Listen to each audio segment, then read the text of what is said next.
The David Pakman Show at davidpakman.com.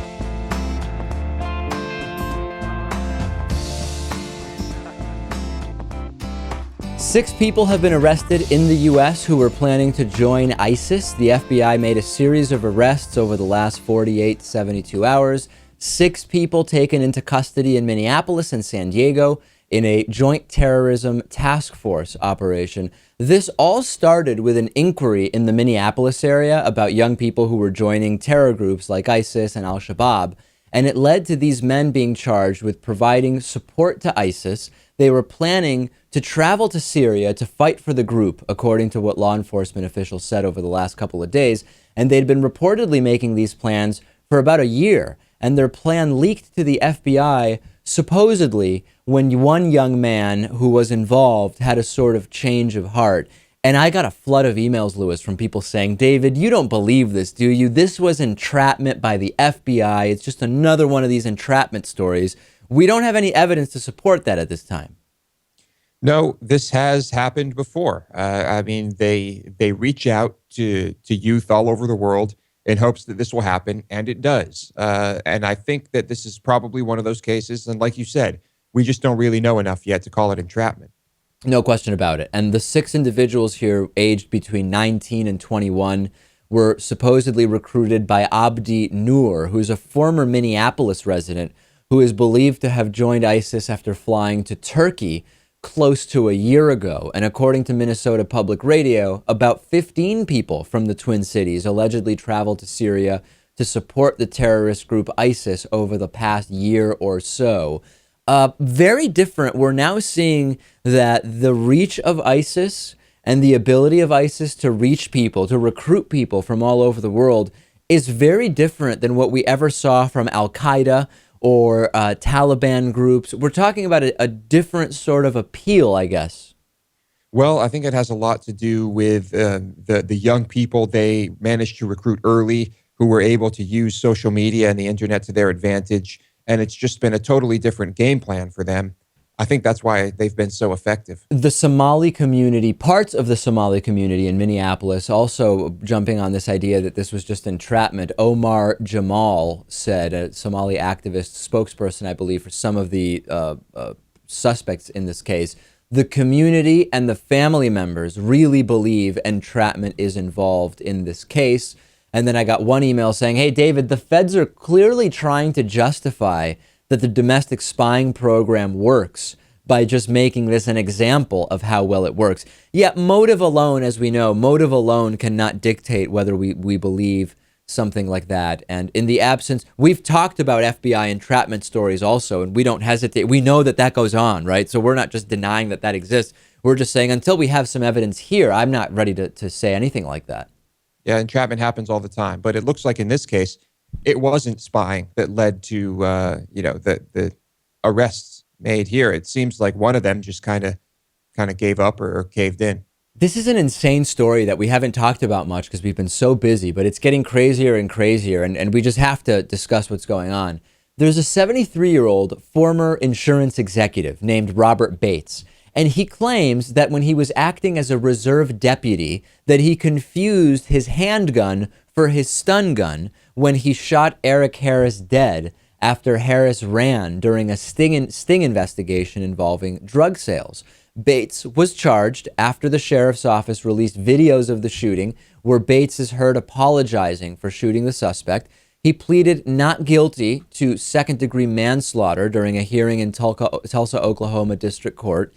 Bates is a reserve deputy, and the status of reserve deputies differs in different parts of the country. But needless to say, his status as a reserve deputy and his status as someone who is charged of second-degree manslaughter is not stopping him from heading to a vacation in the Bahamas. Harris's family is criticizing the trip, saying this is sending a message of apathy with respect to the shooting and Eric's life.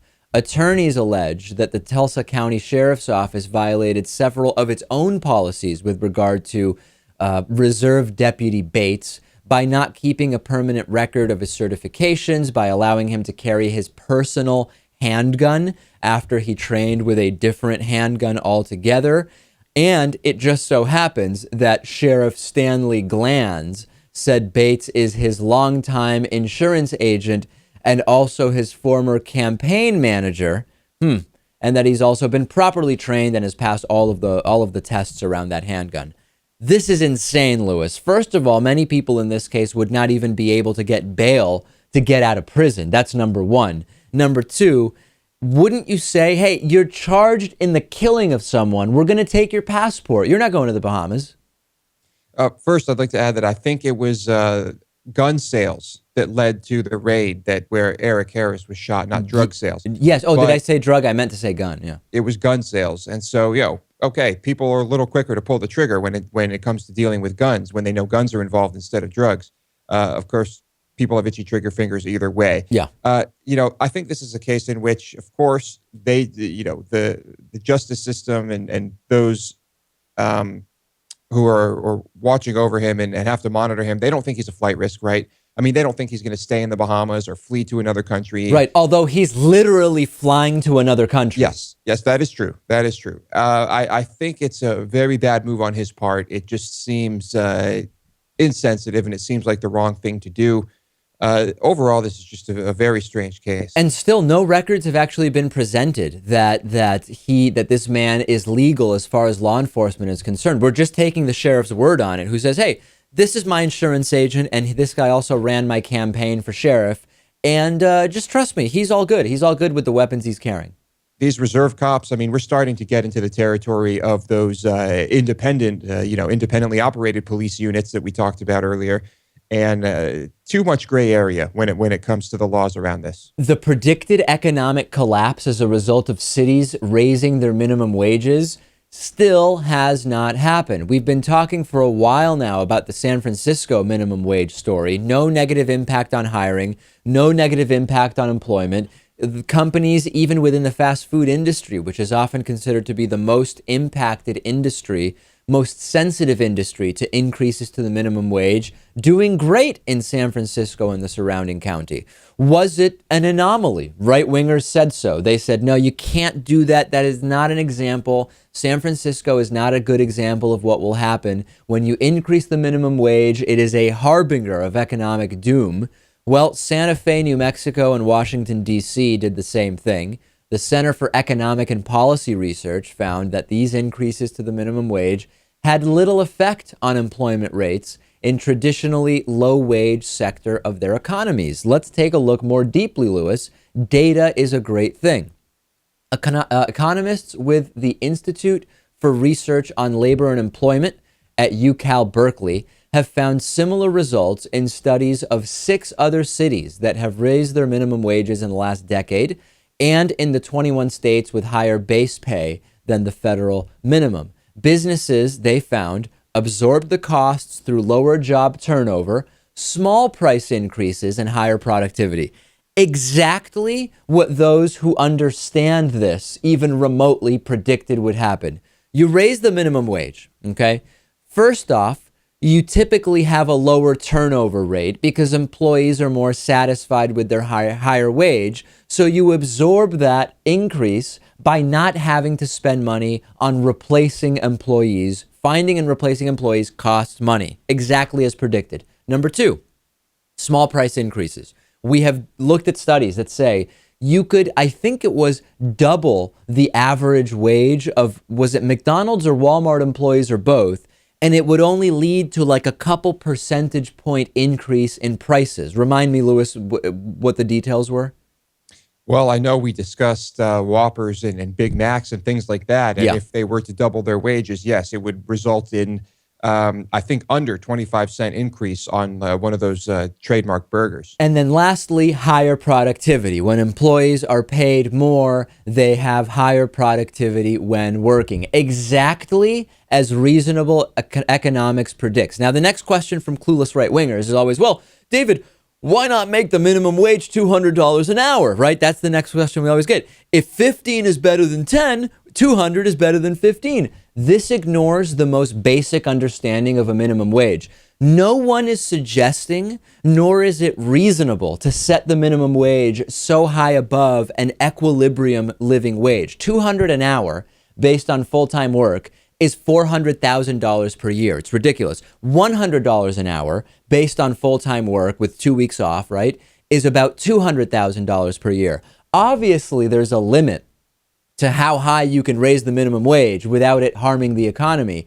But evidence suggests we're nowhere close to that tipping point. So I say if someone is debating the minimum wage with you and they say, hey, why not raise it to 200? That person understands nothing about economics and the minimum wage. And I would hesitate to even engage with that individual.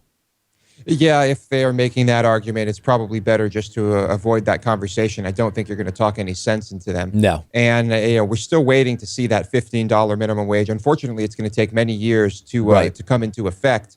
But that has got to be the most important thing we can observe. And what matters is the relationship between the minimum wage and the median wage, and that would not justify a $200 an hour minimum wage. The right-wingers would have you believe that if an economic theory doesn't hold true when extrapolated to an extreme, a ridiculous extreme, that it's not valid or reasonable, don't fall. That we know the supply-siders just don't understand basic economics.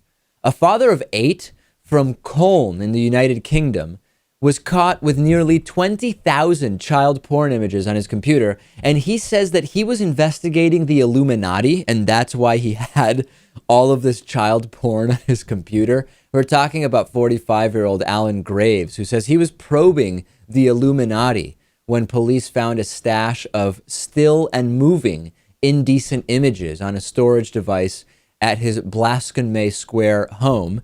Jailed him for 21 months rather. The judge in the case said there appeared to be images, disturbing, of females, women, not women, girls rather, just 10 years old or younger, which he had assembled over a 3-year period, which again, Lewis, he claims was just an investigation into the Illuminati.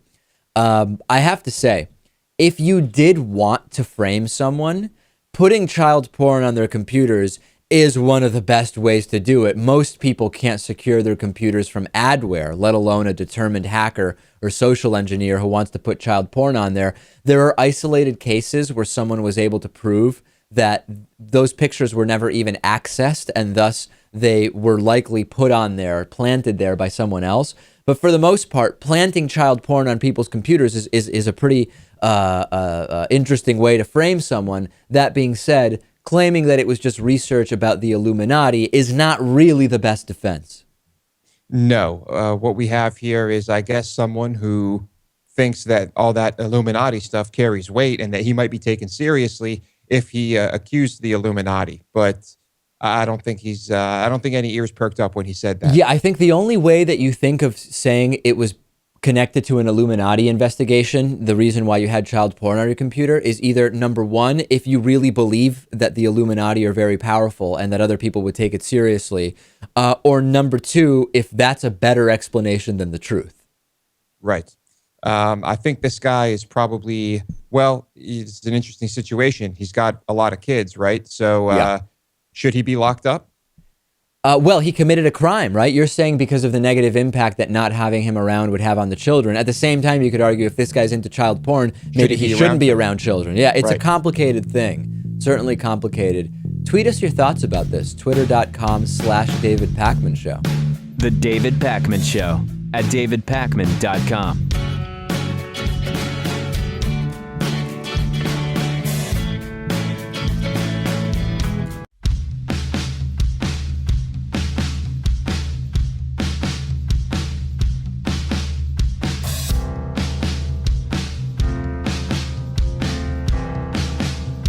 Welcome back to the David Pakman Show. Huge announcement about the show is coming up next week. Don't miss it. Big time announcement. I think people will be very interested in what we have to say. Remember that you can support our program by being a member of the David Pakman Show at davidpakman.com/membership. Today's new member of the day is Chaka Blackman. Chaka Blackman, thank you for being a David Pakman Show member. Couldn't do it without you. We depend directly on individual memberships. Go to davidpakman.com/membership, and remember to do all of your Amazon.com shopping after clicking on the Amazon banner at davidpakman.com. That helps to support us too. Very excited today because it is a Hatriot Mail day after missing last week's Hatriot Mail because of our conference. The right of the people to keep and bear hate shall not be infringed. Patriot Mail. Written by patriots who hate David Pakman. Because America. And because freedom. So we have a double edition of Hatriot Mail this week. These are linked. We've been getting a lot of these types of emails lately, and these two are, I think, worth listening to together. Here's the first one. I like Pakman, but I have to admit he has a very punchable face. If I didn't agree with him on 99% of the issues, I'd probably love to punch him. His smug delivery would really piss you off if you don't agree. Yeah, so there's one, and then here is the second one. Let's take a listen. Lewis is way cooler than David. David has qualities I would hide while at a party, while Lewis seems cool enough to hang with anywhere. Yeah. So a lot of very specific criticisms, Lewis. One is my face is very punchable, and the other that if this individual were to go to a party with one of us, my qualities make me much worse for hanging out with at a party than your qualities. I would love to have gotten like a list of what those qualities are. Well, if you're listening, shoot us another email. Let us know, and I guess we can do a Hatriot Mail Part 2 of that. Do you agree, Lewis, that you can hang pretty much anywhere? I can. Doesn't mean I'd like it, but I can. Yeah, I've seen you at some places where you could only barely hang. They were pretty bad situations for you, and really for most of the people we were with. Yeah. There have been many of those, but I do my best. Hey, this is really funny. Scott Walker, potential 2016 presidential candidate, certainly a Coke favorite. He was asked about whether he would personally go to a gay wedding by MSNBC's Casey Hunt. This is so good. Let's take a look at the video. Well, in terms of, that's certainly a personal issue for a family member. Tonette and I are family. I already had a family member who's at a reception. I haven't been at a wedding, but one. And that's true, even though my position on marriage is still that it's defined between a man and a woman. I support the Constitution of the state. But for someone I love, we've been at a reception. Yeah, he skipped the wedding part. He skipped the ceremony, but he went to the reception. But he didn't waste any time. In 3 seconds, he was able to remind us that he still thinks that there should not be gay weddings in the first place. I guess, Lewis, he'll show up for the past hors d'oeuvres and an open bar at the reception, but the ceremony, really, he won't go to. This is shocking. I mean, if you are related to him or a friend of his, or somehow there's a connection, and you are gay and you are having a wedding, why would you invite him? Well, this was, I think, I'm trying to remember, it was a cousin on his wife's side, or maybe it was his wife's sister. I don't remember exactly whose wedding it was. You're getting at the right question, which is, who is inviting Scott Walker to a gay wedding if he doesn't even think that those people should be getting married as a matter of law?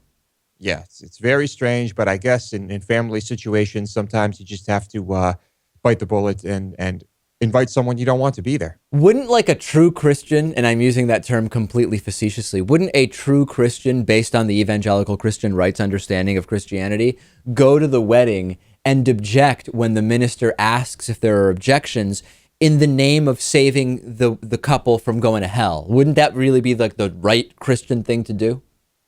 I think in some people's eyes that would be, but I don't think I've ever seen video of that happening. No. It seems to never happen. They'll say it anywhere else, but they don't have any objections when the priest asks. Because that would be rude, Lewis. Going to an actual gay wedding and interrupting would be really rude because you're interrupting the priest, right? But saying insanely hateful things in public about gay people, including that they should be treated as second-class citizens as a matter of law, that's okay. Well, actually, wasn't there that there was a governor or a mayor who was doing a ceremony, and it was I guess a bigger public event, and there was an objection made. Do you recall that? I know vaguely. I don't remember the details of it. Yeah. I was thinking we should add on, that common phrase, some of my best friends are whatever, in this case it would be, no. Like, I think marriage is between a man and a woman, but some of my best friends are gay. We should add on to that, which is, no, marriage is between a man and a woman. Some of my best friends are gay, but almost all of my best friends are huge bigots like me. That should be tack that on whenever we hear that phrase. In Scott Walker's circles, I would say that is absolutely true. Ann Coulter on Fox News is suggesting going back to the pre-civil rights era where there were reading tests required for voting. She was talking about having a literacy test. And this was after Fox News reporter Jesse Waters interviewed a bunch of New Yorkers who couldn't identify Republican presidential candidate Marco Rubio, or they didn't know who the vice president was, whatever. So then Ann Coulter says, well, what if we just have a reading test to be able to vote? Let's take a look at the clip. What do you guys think about Marco? Marco Rubio. Never heard of him. He's a Republican senator out of Florida. I don't like him. Wow, there you go. This along with studies showing Americans are poorly informed on government and politics. So is it time to revisit a test for people to be able to vote? Joining us around to debate this, conservative columnist Ann Coulter and executive director of the Accountability Project, Nomiki Kunst. Welcome to both of you. Thank you. All right, Ann, does it bother you that your vote counts as much as somebody that does not know what's going on? More than I can say. I just think it should be, well, for one thing, a little more difficult to vote. There's nothing unconstitutional about literacy tests. Instead, we have ballots being given in 124 different languages, and I'm pretty sure Senate debates will not be taking place in Urdu. I'm pretty sure. So the 1965 Civil Rights Act does say that essentially you can't have a reading test. It says, although these acts helped empower courts to remedy violations of federal voting rights, strict legal standards made it difficult for the Department of Justice to successfully pursue litigation. For example, to win a discrimination lawsuit against a state that maintained a literacy test, the department needs to prove that the rejected voter registration applications of racial minorities were comparable to the accepted applications, to the rejected applications of whites. So this is completely obvious. A literacy test, if you are to have it, needs to effectively not reject more minority voters than it does white voters. And that would defeat the purpose, because that's the main objective of a lot of these literacy tests. And it certainly was when the Civil Rights Act was passed. Yeah. Ann Coulter is, of course, wrong here, as usual. She continues to I don't know. Her entire career is just based on saying things that are outrageous, and she's doing a great job again. How about a science literacy test to vote, right? You show up and it's, okay, is the Earth 6,000 years old? You answer yes, you're out, because you're so disconnected from the scientific realities of our understanding today that there's no possible way that you would contribute anything good to participating in democracy. Is birth control abortion? You think it is? You're out, because that is absolutely not science, and it's not going to contribute anything to our electorate. How about this? What if you have to answer some simple questions on the policies of the candidates available to you to be able to vote? What if you need to know what they actually stand for and what they want to accomplish? Yeah, I mean, I think it would be great. I know it's lovely pie in the sky to think that we would expect voters to know more about the candidates they're voting for, but that actually would be a little more complicated to put in place. It would be probably impossible, but I'm just wishful thinking here. TPP, fast-track discussions of TPP are happening today. And we're going to talk to Jen Briney from the Congressional Dish podcast next. She's been following all of the minutia of what's going on here. And I don't think you're going to be surprised, Lewis, and our audience, to hear that it is plutocratic, despicable corruption, and we should all be up in arms. At least we're covering it. I know corporate media is not covering it. They don't want to touch this thing with a 10-foot pole unless they absolutely have to.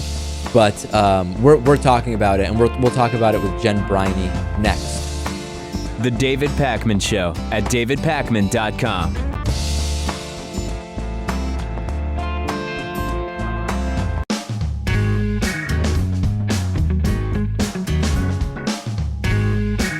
Welcome back to The David Pakman Show.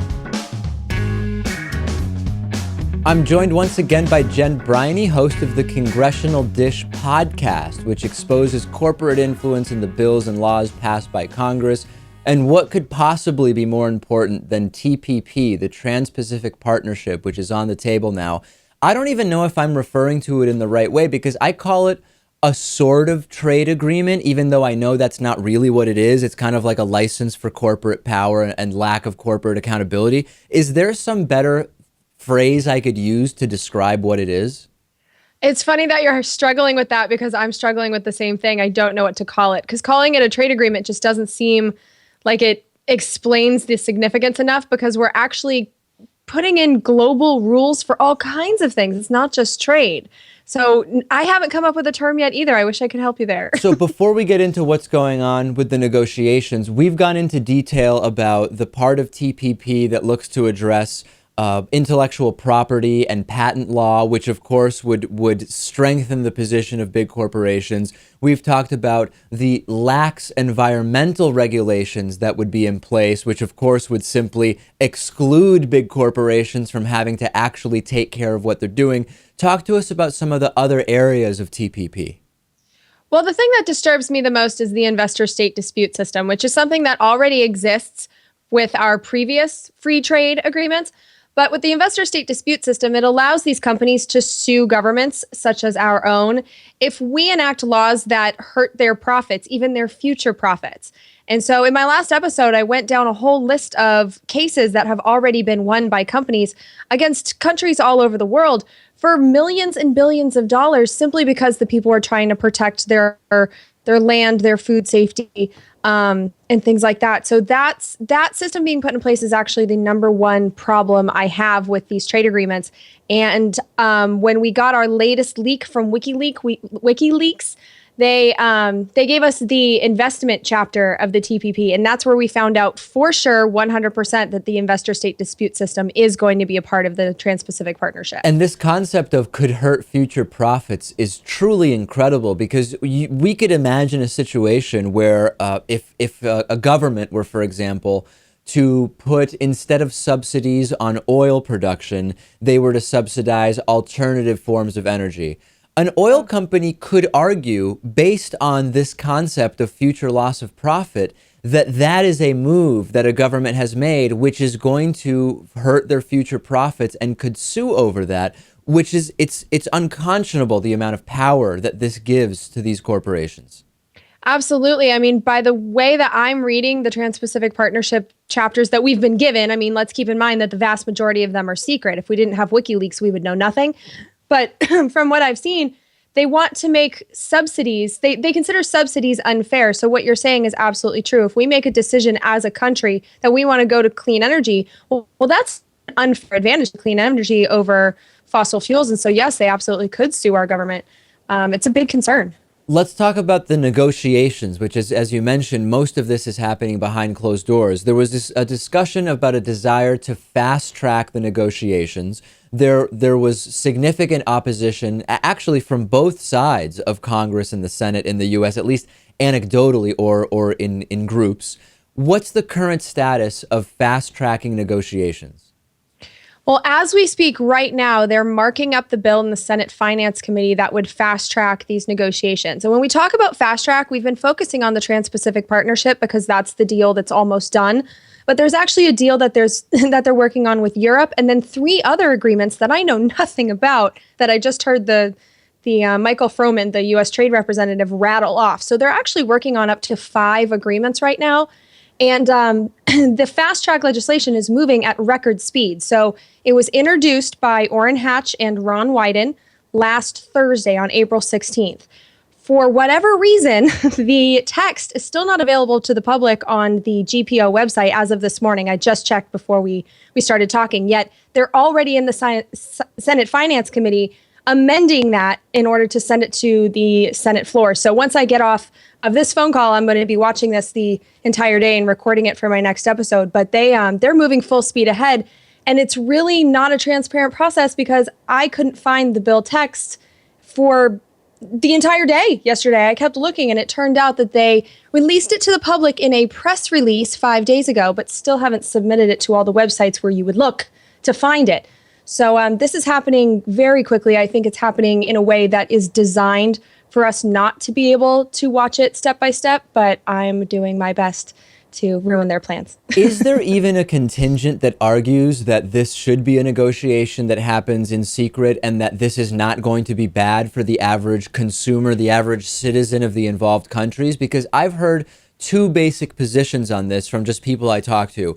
This is a disaster. It's bad for consumers. It gives carte blanche on so many issues to big corporations, period, and we should be outraged. Or I just don't really care about this. But I have not actually heard anyone defend the negotiations happening in this way and defend TPP as something that could actually be a good thing for consumers. Does anyone think that?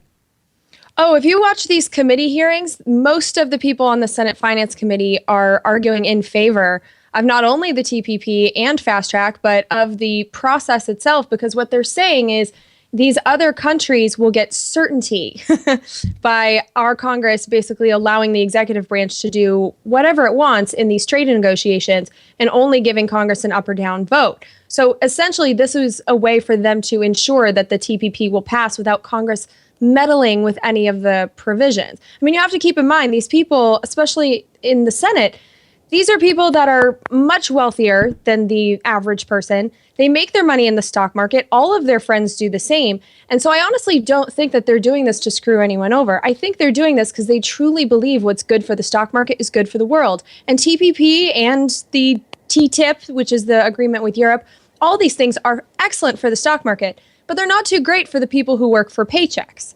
So, but we're not in their social circles. They're not really concerned with us. We're just numbers. But the people that they socialize with, when stocks go up, you know, all of their ships rise. So. But let me frame it in a different way, because when it comes to the right-wing media mouthpieces, I'm not hearing, and to be perfectly upfront, I don't pay attention to that much right-wing media beyond what we use for prep here on the show. I'm not hearing the sort of supply side economics pushers, which often come to the defense of keeping the minimum wage down, for example, or tax cuts for the rich, economic ideas which we know do not stimulate the economy. I'm not even hearing them come out in defense of what is actually being proposed by TPP. Maybe they are, and I'm just not seeing it. The one thing that I'm seeing over and over again, especially from the Republican side of the aisle, is that they want our companies, so really multinational companies, to have access to all the consumers in the TPP and TTIP countries. And so I think by opening the borders and not having to pay any taxes, tariffs, to sell their products overseas, that's really the goal here. And that's the big business push for the TPP. I just think that the wages and the labor and the environment, that's all side issues to these people. They don't really care. This would normally be the point at which I say, oh, who should our audience be calling? What should people be doing on this? But I'm so skeptical that that's even anything that would have a remote impact. I was just at a conference over the weekend. Mike Papantonio from Ring of Fire has a conference twice a year. And he asked in a room full of attorneys, who here has even heard of TPP, right? Something that is going to have a huge influence over all businesses in the United States. And like 5% of the room put their hands up. So I'm pretty skeptical right now, given how few people are even engaged with this discussion, that even saying, hey, call this person, call your member of Congress or whoever, would even have an impact. See, this is where you and I differ, because this is an interesting issue. One of the reasons I take it so seriously is because it's the Republican leadership and President Obama that on this one issue are coming together to work together. But yet there's a faction of the Republican Party and a faction of the Democratic Party that's concerned in the same way we are, and they're coming together. So I actually think this is one of the issues where calling and emailing can make the most difference. And I've watched every Senate Finance Committee hearing on this issue in the last couple of months, and you can see the tension rising as it's getting closer to markup. And just this morning, there's only been 3 people who have spoken, at least as far as I've been able to see. And you can already tell that they're kind of preparing for a battle today. So I actually think the phone calls and the emails are working. Oh, and good. Well, no, I stand corrected. I mean, I would love it if this were a situation where anybody would say to me, no, this is the time to be making those calls, because so often it feels like the calls are too little too late. No, this is happening right now in real time. I mean, they're marking it up today. It still hasn't gone to the Senate floor, and it hasn't been touched in the House. So these phone calls, they can make a huge difference where this isn't an issue that goes along party lines. There is no there's no talking point memo on either side going out to their members. So you can scare your constituent on this one. I believe it wholeheartedly. All right. Well, corporate media not really caring about talking about this issue. We have been and will continue to talk about it. We've been speaking with Jen Briney, host of the Congressional Dish podcast. Check out her show for much more on this issue. Thanks again for being on. Oh, thanks for having me. The David Pakman Show at davidpakman.com.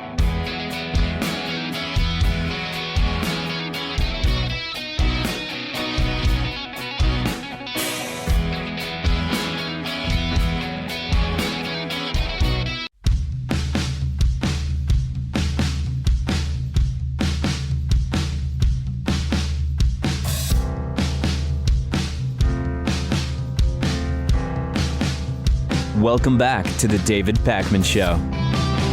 Crazy video has been uncovered, which I'll play for you, of a U.S. Marshal grabbing and destroying what looks to be a recording device, a phone camera or some kind of camera, from a woman's hand and smashing it to the ground. It's a short video, about 50 seconds, and it was recorded by a bystander just a couple of days ago, and it shows 3 U.S. Marshals service agents standing in front of a house in Southgate, California. They were reportedly investigating a biker gang meeting at a bar in the area. There's a woman who looks like she's standing about 15 feet from 2 of the officers, and you can kind of hear them saying to her to keep her distance. And then a third guy comes out and just grabs the camera, smashes it, and then kicks it. Let's take a look at the video.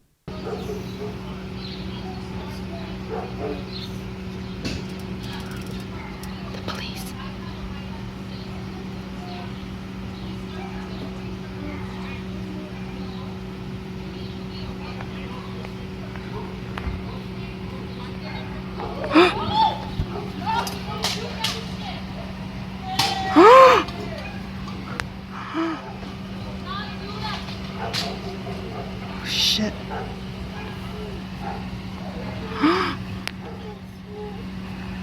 Fortunately, someone was filming the filmer here, and now you not only apparently need to record police, you need someone recording you from across the street while you record police, so that then when your footage is destroyed, you actually have footage of the police officer destroying the camera.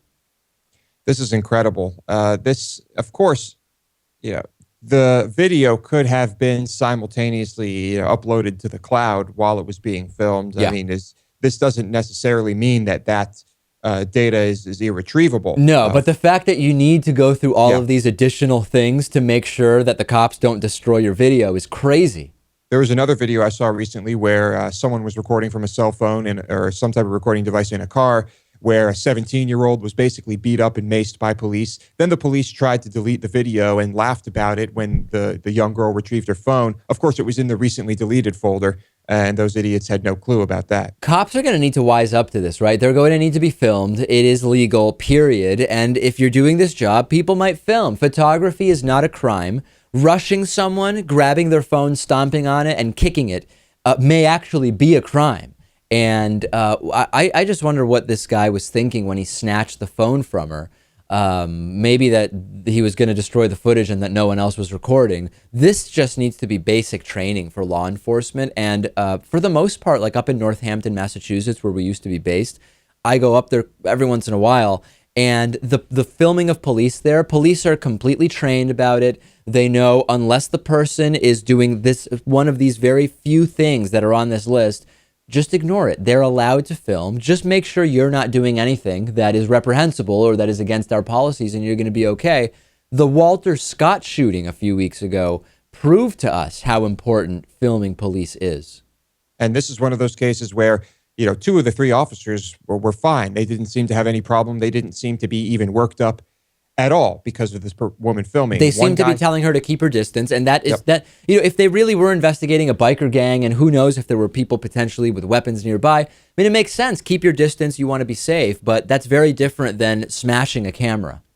Yep, one guy loses to school, breaks the law. Maybe he was having a bad day, but that's no excuse. We've talked about the absurdity of the American alliance with Saudi Arabia. It's one of the most extreme and radical Islamic regimes, the ridiculousness of women getting permission to drive, the kissing in public, all of this nonsense. Huge ally of the U.S., absurd. We don't need to rehash all of that now. Interestingly, there are now some new halal sex shops in Saudi Arabia, which will sell Islamically approved adult toys for Muslims in Mecca.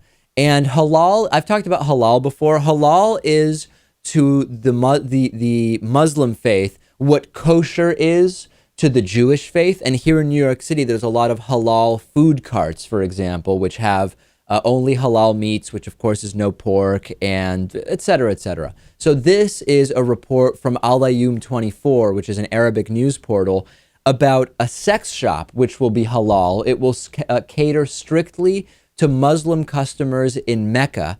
And there's been consultation with Saudi clerics, and they've approved this is all good. And they're going to have sensual oils and lubricants and blah, blah, blah. But vibrating devices, Lewis, will not be allowed because I guess those aren't halal, no matter what. It's kind of like you can have approved chicken or you can have unapproved chicken in the halal world, but pork is never halal. You can have approved lubricants and unapproved lubricants, but apparently vibration devices are just never halal. So what if you used your cell phone? That can vibrate, right? Yeah, I mean, Lewis, you're getting into a very, very specific set of law that I'm just not familiar with. Well, look, you know what? I think this is actually good news. Yeah, well, in a way it is. Yeah, as absurd as this is good news because at least they are approving some things for use. And so, perhaps people can buy these things now without fear of getting arrested or decapitated. And I looked into what the story is with sex in Islam. And basically, sex is not taboo in Islam. There's premarital sex, which is bad. Adultery is bad. And immodesty is bad. And everything except for masturbation and anal sex during menstruation, basically all allowed in Islam. The one thing I'm confused about is adultery is wrong. But at the same time, having more than one wife is okay. So what I'm trying to figure out, and there are rules for having more than one wife. You have to have permission from all of your current wives to marry another one. You have to have a separate home or separate living accommodations for each wife. How do you get a second wife if you're not allowed to date while you're married to one wife? Wouldn't that be adultery? I guess it would be all subsequent marriages have to be arranged, because it would seem that the courtship period for finding those additional wives would break the adultery part of the law. Unless adultery strictly means having sex with that woman. So you're allowed to court her without sex in order to determine that she's going to be a subsequent wife, and that's not adultery. That would be my guess, yeah. And I guess that makes a little more sense, but the whole thing is completely logical. And of course, once you're married, it's not adultery if it's your wife or it's your second wife or your third wife. All one big happy family. Yeah, the barometer for what makes sense is drastically different in this context than kind of for like the rest of my life, what I consider makes sense or not. We have a voicemail number, 219-2-DAVID-P. The Kansas troll has come out of the woodwork, and he's very angry with us. Let's take a listen. Hello, David. I just watched your video, 65-year-old woman pregnant with quadruplets. And to be quite honest with you, I am absolutely appalled by the things that you said. You and Lewis are both in your 30s, and you both do not want to have children yet. Your testosterone has been so depleted. You have become... This is the exact definition of the demise of human civilization. You are in your 30s, and you still don't want to procreate. What mental illness has caused this? If you never want to have children, the most basic thing, the most basic occurrence of all animals is to procreate, to pass on their genes to the next generation. And both of you still don't want to do that? What is wrong with both of you? I love this. For some reason, I just love that. It doesn't matter what we say on this show. This guy is going to be really angry with us for one reason or another. And now we're mentally ill because we're not yet looking to have children. I think he doesn't even sound that sincere. Who knows if he's really actually angry? He doesn't sound like it to me. But, this is a trend that's becoming increasingly common. So I would look around you. We are not the only ones. The FDA is considering regulating homeopathic medicine. How do you regulate something that has no active ingredient in it? We'll talk about that on today's bonus show. We will talk about MakerBot and 3D Hubs partnering in the 3D printing world. And we'll talk about a new BMW 7 Series, which can park itself remotely. Lewis will tell us about all of that and more. Do not forget, we have a big announcement coming up next week about the show. I don't know if it's going to be spectacular and striking or grotesque and appalling to the audience, but only you will be able to judge that next week.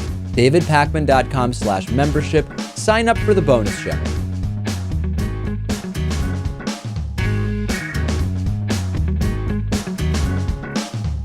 The David Pakman Show at davidpakman.com.